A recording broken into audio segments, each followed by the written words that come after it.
today's video, which is all about listening more than you speak in order to close deals in the recruitment world.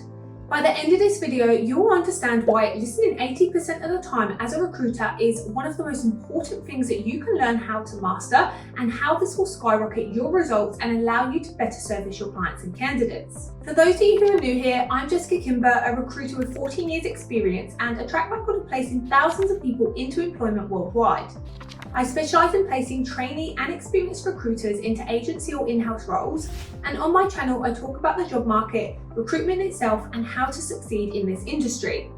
As someone who is obsessed with personal development, my advice is always given with the intention of helping you gain competitive edge over fellow recruiters in order to become a top 1% recruiter.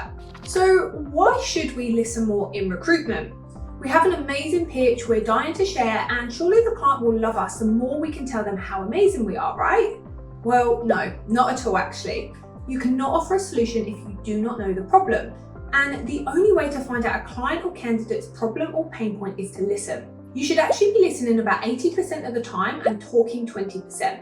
It's important that you learn to master asking open-ended questions and allowing the client or candidate to take the conversation in whichever direction they want. This will enable you to obtain lots of information, and you can then probe and dig deeper depending on what you need to find out. It is definitely important to have some kind of structure to any conversation that you have, whether that's a candidate interview, a candidate qualification call, or even a business development call or client meeting. You can still control the conversation, but you need to make sure that you ask open-ended questions to get them speaking and get them opening up. By doing this, you will be able to absorb this information up like a sponge and offer the right solution. There is absolutely no point trying to sell before you listen. Telling them you have immediately available candidates is irrelevant if they're hiring 3 months from now.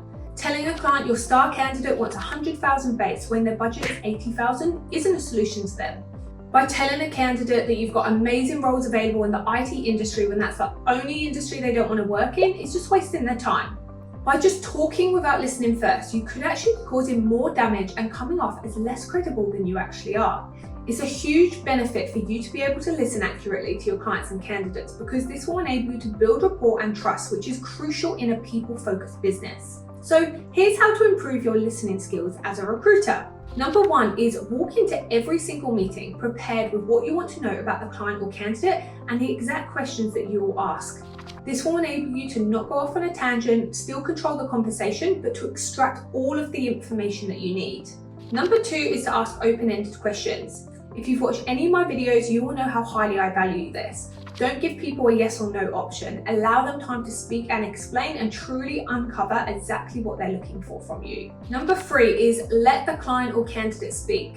Sometimes I notice recruiters will ask a question, the candidate will respond, and then they'll go straight in with a sell. That's the wrong way to do it, because even if they have given you some good information, you always need to probe. And that leads us into point number 4, which is probe further and continue to ask open-ended questions and really dig deep. If somebody says they want a collaborative team culture, what does that mean? Is it a small team, a large team, a mature team, a work hard, play hard team? Who do they want to collaborate with? What personalities do they respond best to? Don't just take what somebody says to you on face value. It can mean so much, and there's so many possibilities, and everybody's interpretation is different. A collaborative team culture to you may be very different to what the candidate is thinking, so make sure you understand. My 5th tip to improving your listening skills is relax and stop worrying about the next thing you should say. So many recruiters do this, especially when they're quite new to the industry. They're constantly thinking about the next thing to say, and they're so worried about getting that out that they're actually not listening properly or absorbing any of the answers. Just relax, let the candidate speak, let the client speak. If they say they've got a particular problem,